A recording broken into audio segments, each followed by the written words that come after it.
ॐ अज्ञानतिमिरान्धस्य ज्ञानाञ्जनशलाकया चक्षुरुन्मीलितं येन तस्मै श्रीगुरवे नमः। श्रीचैतन्यमनोभीष्टं स्थापितं येन भूतले स्वयं रूपः कदा मह्यं ददाति स्वपदान्तिकम्।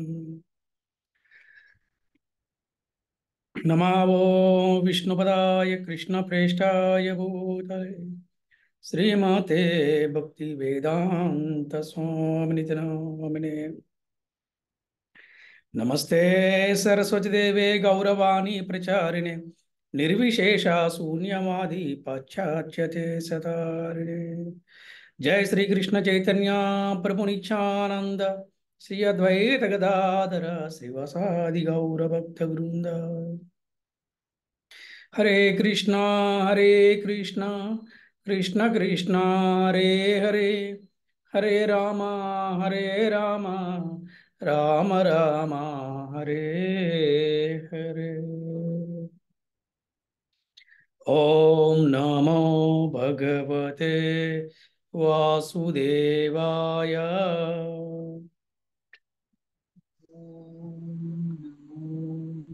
भगवते वासुदेवाय। ओम नमो भगवते वासुदेवाय। ॐ नमो भगवते वासुदेवाय। ओम नमो भगवते वासुदेवाय। ॐ नमो भगवते वासुदेवाय।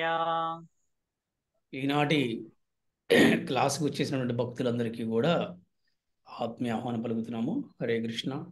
हरे कृष्ण गुरुजी। మనము పోయిన క్లాస్లో శ్రీ అద్వాచార్యుల వారి యొక్క గురించి మనం చెప్పుకున్నాము. ఈ రోజున అద్వాచార్యుల వారిది పార్ట్ 2 రెండో భాగాన్ని ఈరోజు మనం చెప్పుకుందాము. పోయిన క్లాసులో మొదటి భాగం చెప్పుకున్నాము. ఈ రోజున రెండో భాగం మనం చెప్పుకునే ప్రయత్నం చేద్దాము. శ్రీల అద్వైతాచార్యుల వారి యొక్క భక్తి వైభవాన్ని మనము కీర్తిస్తూ ఈ రోజున ఈ యొక్క క్లాస్ను ప్రారంభిద్దాం. శ్రీల అద్వైతాచార్యుల వారికి జై.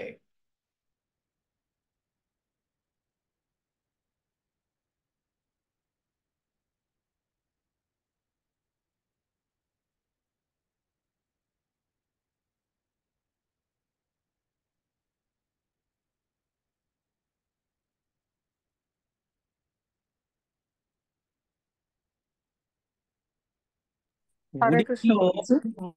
హరే కృష్ణ. ఉడిపిలో మధ్వాచార్యుల గురు శిష్య పరంపర శాండిల్య సూత్రాలు, అలాగే నారద భక్తి సూత్రాలు అనుసరించి భక్తి సేవ చేయడం ఆయనకి కనిపించింది. అద్వైతాచార్యుల వారికి వారిచ్చిన భక్తి సూత్ర వివరణకు ఆయన శరీరం పులకించింది. తన్మయత్వంతో ఆయన అనేకమైన సాత్విక భావాలను ప్రదర్శించారు. ఆ శిష్య పరంపర అందరికీ మరింత భక్తి కలగాలని ఆయన భక్తిదేవుని ప్రార్థించారు. తర్వాత చేతులెత్తి అద్భుతంగా నృత్యం చేస్తూ అటు ఇటు పరిగెత్తసాగారు. శ్రీల అద్వైతాచార్యులు ఈ పరమభక్తిని చూసిన శ్రీల మాధవేంద్రపురి ఆయన తప్పకుండా మహోన్నత భక్తి స్థితిలో ఉన్నారని గుర్తించారు. ఎందుకంటే అటువంటి భక్తి లక్షణాలు సాధారణ జీవులలో కనపడవు. నిజంగా మహనీయుడు భక్తి రసామృతాన్ని పూర్తిగా పానం చేసే ఉంటాడని శ్రీల మాధవేంద్రపురి భావించారు. హరిహరి అంటూ శ్రీ అద్వైతాచార్యులు బిగ్గరగా కీర్తన చేయడం చూసి సాధుజనంతా ఆయన చుట్టూ చేరి చప్పట్ల కొట్టసాగారు. కొంతసేపటికి శ్రీ అద్వైతులు బాహ్యలోకానికి వచ్చి తన దగ్గర నిల్చున్న శ్రీల మాధవేంద్రపురికి నమస్కరించారు. కల్పవృక్షమ లాంటి శ్రీల మాధవేంద్రపురి అప్పుడు అద్వైతుణ్ణి ఆలింగనం చేసుకొని ఊరు పేరు అడిగారు.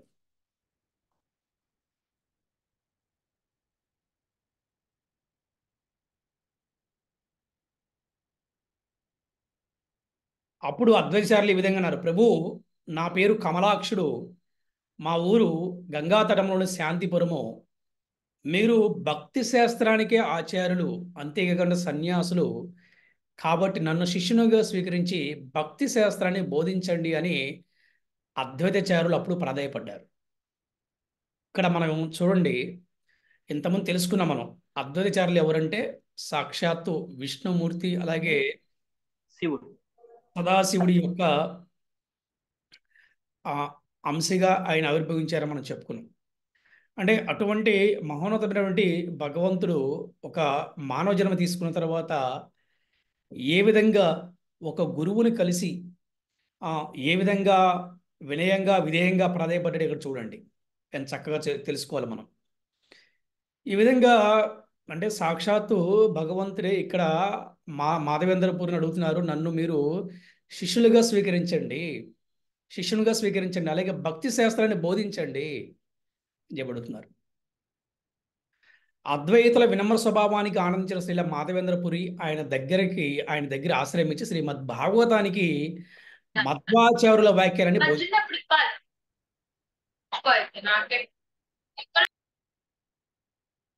మధ్వాచార్యుల వ్యాఖ్యానం బోధించారు. వినిది వినినట్లుగా అద్వైతులు స్మృతిలో ఉంచుకోవడం అందరినీ అబ్బురపరిచింది.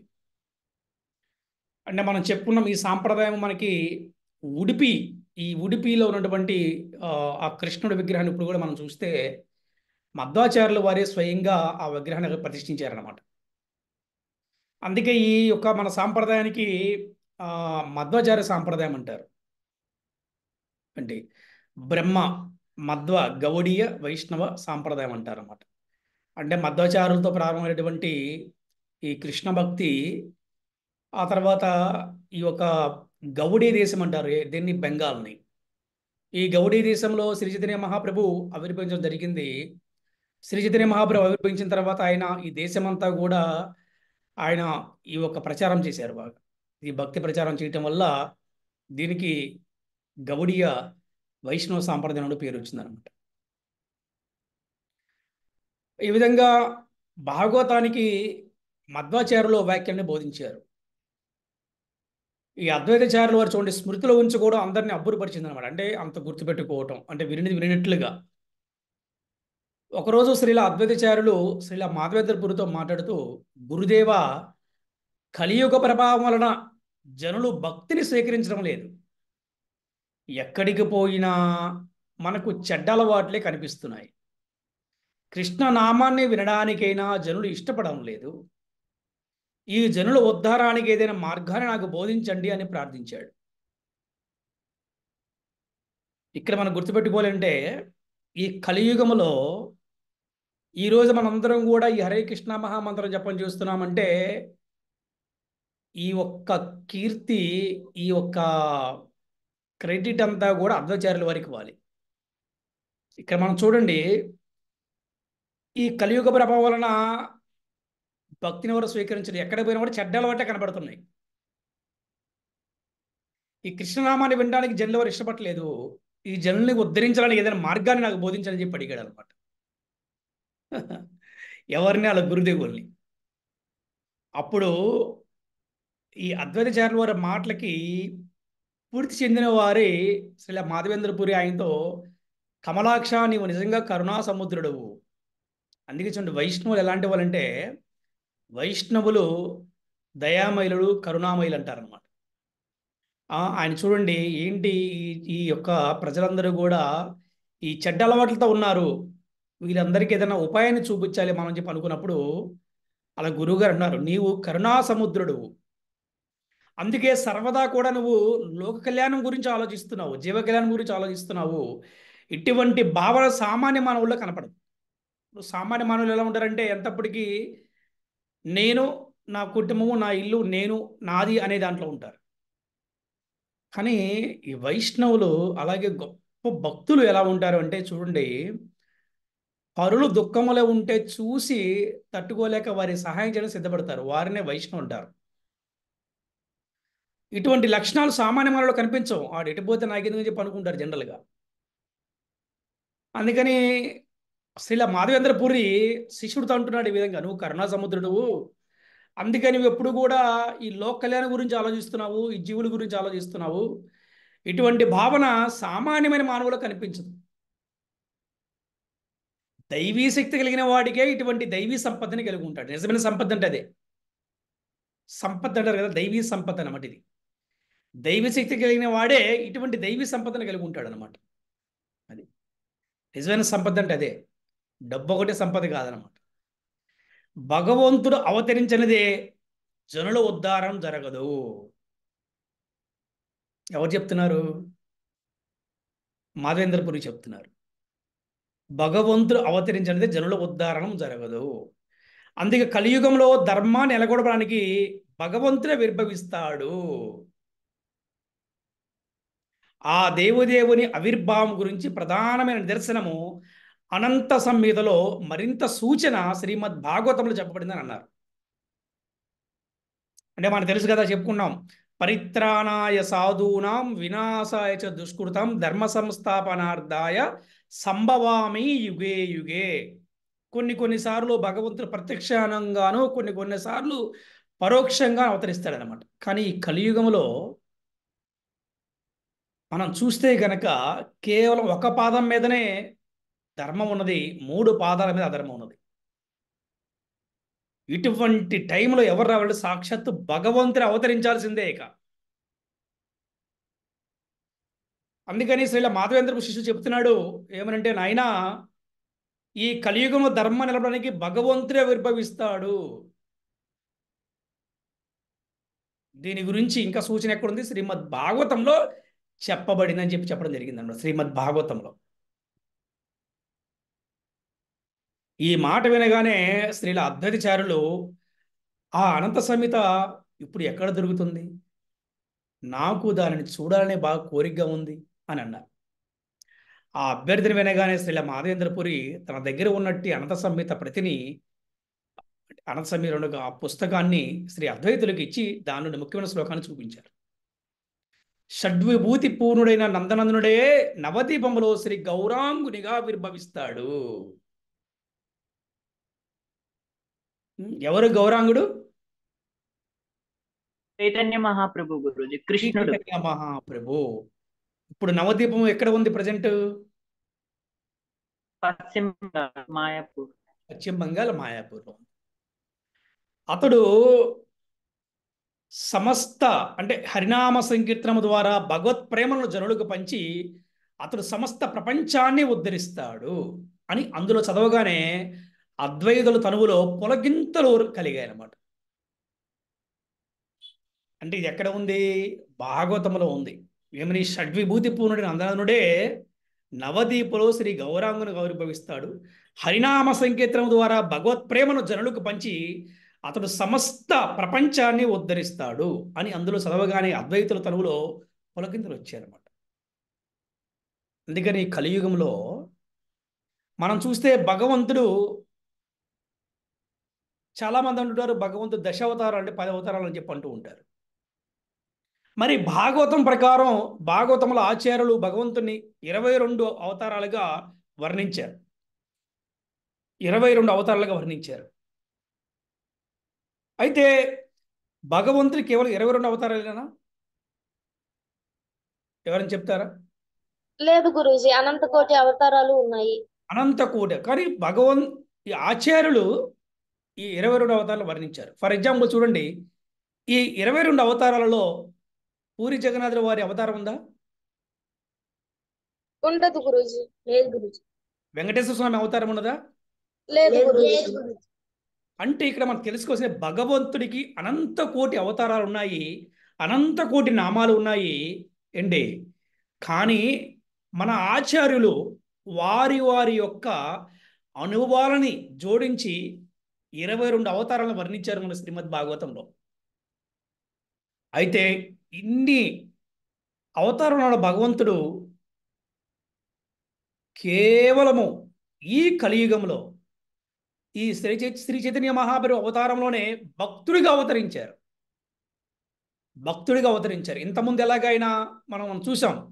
అంటే నరసింహస్వామిలాగా, రాముడులాగా, కృష్ణుడులాగా, మనకి వెంకటేశ్వర స్వామి, జగన్నాథుడు, వరాహస్వామి, కూర్మ అవతారము మనం చాలా చూసాం.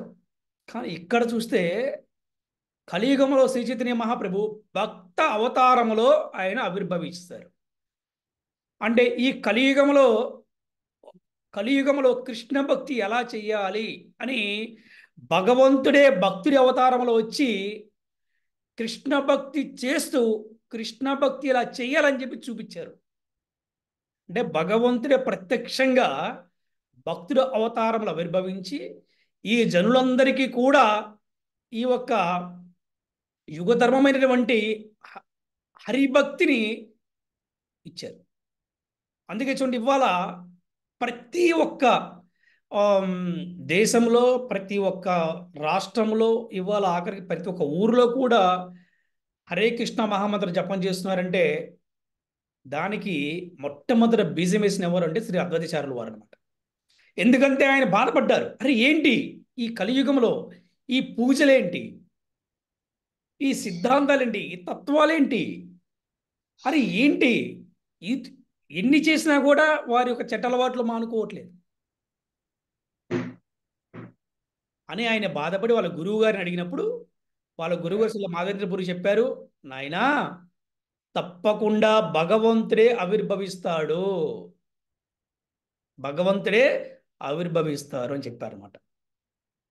ఎవరు? ఆయనే షడ్విభూతి పూర్ణుడైన అంటే ఏంటి, ఏకకాలంలో 6 గుణాలు కలిగిన వాడు అనమాట. ఆయనే ఏమంటాం మనం, భగవంతుడు అంటాం. అటువంటి ఆయన ఆవిర్భవిస్తాడు, అతను సమస్త ప్రపంచాన్ని ఉద్ధరిస్తాడని చెప్పారనమాట. ఎప్పుడైతే ఈ మాట వినగానే అద్వైతాచార్యులు వారికి పులకింతలు కలిగాయనమాట. బా, నా కోరిక చేరబోతుంది, భగవంతుడు అవతరిస్తారంట అని.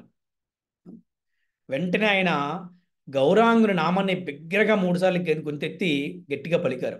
ఆ ఉత్సాహంలో ఆయన ఇలా పాడారు, గౌరాంగుడు నా ప్రాణపతి, అతడు ఎక్కడ ఉన్నా సరే నేను అక్కడికి వెళ్ళిపోతాను, వేద ధర్మాన్ని అతిక్రమించైనా సరే నాకు గౌరాంగుడు లభించాడు అని పరమ ఉత్సాహంతో పాడుతూ శ్రీ అద్వైతులు అప్పుడు ఒక ప్రేమ బాష్పాలు కురిపించారనమాట. ప్రేమ ఆనంద బాష్పాలు. అంటే ఆయన అనుకున్నాడు, ఈ కలియుగంలో జనులు ఏమైపోతారు, ఈ బద్ధజీవులు ఎవరు ధరిస్తారు అనుకున్నప్పుడు వాళ్ళ గురువు గారు చెప్పారు, నాయన గౌరాంగుడు అనుభవిస్తాడు, సాక్షాత్తు భగవంతుడే పలానా ఊర్లో పలానా ప్లేస్లో. చూడండి, ఆచార్యులకి ఒక భవిష్యత్తు, ఒక విజన్ ఉంటుంది అనమాట, వాళ్ళకి తెలుస్తుంది అనమాట. అందుకే గురువుకి మనం ఒక సనాతన ధర్మంలో అటువంటి ఒక ప్రత్యేకమైన స్థానాన్ని ఇచ్చారనమాట. ఏ విధంగా అయితే ఇక అద్వైతాచార్యులు వారు అది విన్నారో, ప్రేమ ప్రేమ ఆనంద బాష్పాలు కురిపించారో, తర్వాత అదుపు తప్పి నేలపై పడిపోయారు ఆయన. తర్వాత మళ్ళీ ఆయన స్మృతిలోకి వచ్చి ఆయన మళ్ళీ తర్వాత మాధవేంద్రపూర్ దగ్గరికి వెళ్ళి సెలవు తీసుకొని తీర్థయాత్ర కొనసాగించారు. మళ్ళీ అక్కడి నుంచి మళ్ళీ వెళ్ళిపోయారు ఆయన. మళ్ళీ కొన్ని ఇలాగ నాసిక్, ద్వారక, ప్రభాస్ తీర్థం, పుష్కరు, చివరి కురుక్షేత్రం వంటి స్థానాలు దర్శించుకున్నారు. తర్వాత మళ్ళీ తీర్థయాత్ర కొనసాగిస్తూ హరిద్వారులో గంగానదిలో స్నానం చేసి మరింత పైకి వెళ్ళి బద్రికాశ్రమంలో నరనారాయణ దర్శించుకున్నారు. తర్వాత వ్యాసదేవుని దర్శించుకున్నారు. తర్వాత గోముఖానికి వెళ్ళి అక్కడ నుండి గండకి నదికి వెళ్ళారు. సాలగ్రామశిలలుగా పేరు పొందిన నదిలోనే ఆయనకు చక్రాది సహితమైన సామగ్రాశ దొరికింది. దాన్ని ఆయన భక్తి శ్రద్ధలో తీసుకొని తర్వాత మిథిలికి చేరుకున్నారు. అదే సీతాదేవి పుట్టినిల్లు మిథిల. అక్కడ ఆయనకి ప్రేమావేశం కలిగిందనమాట. అది ప్రేమ భావన, అనుభూతి, ఎక్స్పీరియన్స్ కలిగిందనమాట. ప్రేమ పార్వశ్యంతో ఆయన నృత్య కీర్తనలు చేశారు అక్కడ. తర్వాత అద్వైతులు అయోధ్యకి వెళ్ళారు. అక్కడ చేరగానే ఆయనకి రోమాంచమైంది, అంటే వెంట్రుకలు నెక్కబొడుచుకున్నాయి. ఆ తర్వాత అక్కడి నుంచి సరయూ నదికి వెళ్ళి స్నానం చేశారు ఆయన. ఆ తర్వాత తీర్థయాత్రను కొనసాగించారు. ఆ తర్వాత కాశీకి చేరుకున్నారు. అక్కడ మణికర్ణిక ఘట్టంలో స్నానం చేశారు. అక్కడ మనకు తెలుసు, శివుని దర్శించుకుంటాం, అలాగే విశ్వేశ దగ్గరికి దర్శనం చేసుకుంటాం, ఆ తర్వాత అన్నపూర్ణ దేవుని దర్శనం చేసుకుంటాం. ఆ తర్వాత ప్రయాగ వెళ్ళారు. ప్రయాగలో తన పితృదేవతలకి తండ్రి పితృతర్పణలు వదిలారు. అక్కడి నుంచి మళ్ళీ మధురకు వెళ్ళారు అండి. అలాగా ఈ విధంగా ఆయన ఒక ప్రయాణం సాగింది. ఇకపోతే వ్రజభూమి అంటే తెలుసు కదా, బృందావనం చేరుకున్నారు. బృందావనం గురించి మనకు తెలిసిందే. బృందావనం ఎటువంటి ప్లేస్ అనేది మనకి ఈ ఈ బృందావనంలో అద్వైతుని ప్రేమకు అవధులు లేకుండా పోయాయి. గోవర్ధన పర్వత దర్శనంతో ఆయన మనసు పులకించింది. రాధాకృష్ణుడు ప్రణయ లీలాస్థాలను చూసి ఆయన ఒక వటవృక్షం కింద శయనించారు. ఆ రోజు రాత్రి కలలో నందనందనుడు ఆయనకి దర్శనం ఇవ్వటం జరిగింది. తాను మదన గోపాల రూపంలో యమునా తీరంలో కొద్దిగా లోతు ప్రాంతంలో ఉన్నానని, తనను అక్కడి నుంచి తీసి చక్కగా ప్రతిష్ఠించమని చెప్పడం జరిగింది. అప్పుడు అందరూ కలిసి మదన గోపాలను చూసి ఆనంద పరవశులయ్యారు. అప్పుడు అద్వైతులు మదన గోపాలను చక్కగా ప్రతిష్ఠించి పూజా పునస్కారాలకు ఒక బ్రాహ్మణ ఏర్పాటు చేశారు. ఈ విధంగా చక్కగా అంతా కూడా అక్కడ బాగా జరగడం కూడా ఎంతో చక్కగా ఇదంతా జరిగిందనమాట. ఈ విధంగా ఆయన శ్రీ అద్వైతాచార్యులు పూర్వం భగవంతుడు ఆదేశించినట్లుగా ఆయన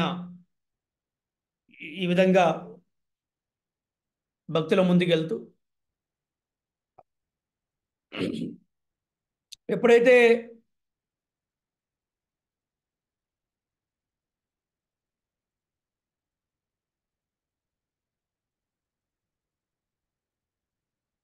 ఇక శ్రీ అద్వైతులు శాంతిపురానికి చేరిన తర్వాత ఒక శుభదినాన శ్రీల మాధవేంద్రపురి ఆ ప్రదేశానికి విచ్చేశారు. నిరంతరం కృష్ణనామం జపించే నోరు, ప్రేమ పులకరింతలు తనువు కలిగిన ఆయన సాక్షాత్ కల్పవృక్షమే. ఆయన నేరుగా అద్వైతాచార్యులు ఇంటికి వచ్చారు. తరువాత శ్రీల అద్వైతాచార్యులు శ్రీల మాధవేంద్రపురి నుండి కృష్ణ మంత్రాన్ని స్వీకరించారు.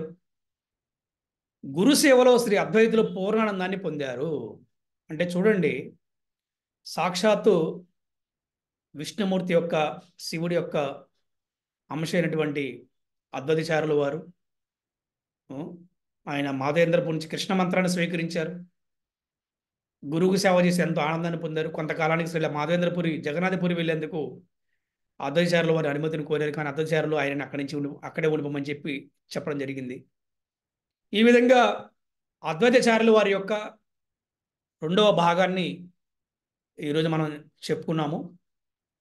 ఇంతకుముందు క్లాస్లో మనం మొదటి భాగాన్ని మనం చాలా చక్కగా అద్వైతాచార్యుల వారిని కీర్తించడం, వారి గురించి చెప్పుకుని జరిగింది. ఇక్కడ మనము ఆచార్యుల యొక్క వర్ణని, మనం ఆచార్యుల యొక్క కథలని, ఆచార్యుల యొక్క లీలని మనం ఎప్పుడైతే వర్ణిస్తామో మనకు కూడా భక్తిలో ముందుకెళ్తానికి మనకు బాగా సహాయపడుతుంది అనమాట. మనం చూస్తే కనుక ఆచార్యుల ద్వారా మన కృష్ణ భక్తి అనేది మనకి వస్తుంది. అటువంటి మన బ్రహ్మ మధ్వ గౌడీ వైష్ణవ సాంప్రదాయంలో సుప్రసిద్ధ ఆచార్యులైనటువంటి శ్రీల అద్వైతాచార్యుల వారి ఆవిర్భావం గురించి, వారి యొక్క బాల్యలీల గురించి, వారి యొక్క లీలల గురించి, అలాగే వారి గురువు గారిని ఎలా కలుసుకున్నారు అనే దాని గురించి ఇక్కడ మనం చెప్పుకున్నాం. అలాగే ఉడిపిలో ఈ మధ్వాచార్యులు ఒక గురుశిష్య పరంపరలో ఉన్నటువంటి వాళ్ళతో కలవటం, అక్కడ సాంగత్యం తీసుకుంటాం. ఆ విధంగా ఆయన అయోధ్యకి వెళ్ళటము, కాశీ వెళ్ళటము, అలాగే మధుర వెళ్ళటం, చివరిగా బృందావనం వెళ్ళటం మనం చూసాము. ఈ విధంగా మనము నిత్యము కూడా ఎవరైతే త్రిసంధ్య వేళల్లో, అంటే ఉదయము, మధ్యాహ్నము, సాయంత్రము గురువుని, కృష్ణుణ్ణి స్మరించుకుంటారో, వారిని కీర్తిస్తారో, వారికి ఎటువంటి కష్టమున్నా కూడా వారు సులువుగా దాడగలుగుతారని చెప్పేసి మనకి శాస్త్రం చెప్తుంది. హరే కృష్ణ కృష్ణ కృష్ణ హరే హరే, హరే రామ రామ రామ హరే హరే. శ్రీల ప్రభుపాదికి జై, శ్రీ గురుదేవుకి జై, అనంత కోటి వైష్ణవ బంధ బృందకి జై, గురు శిష్య పరంపరకి జై. అద్వైతాచార్యుల వారికి జై. హరి బోల్. హరే కృష్ణ.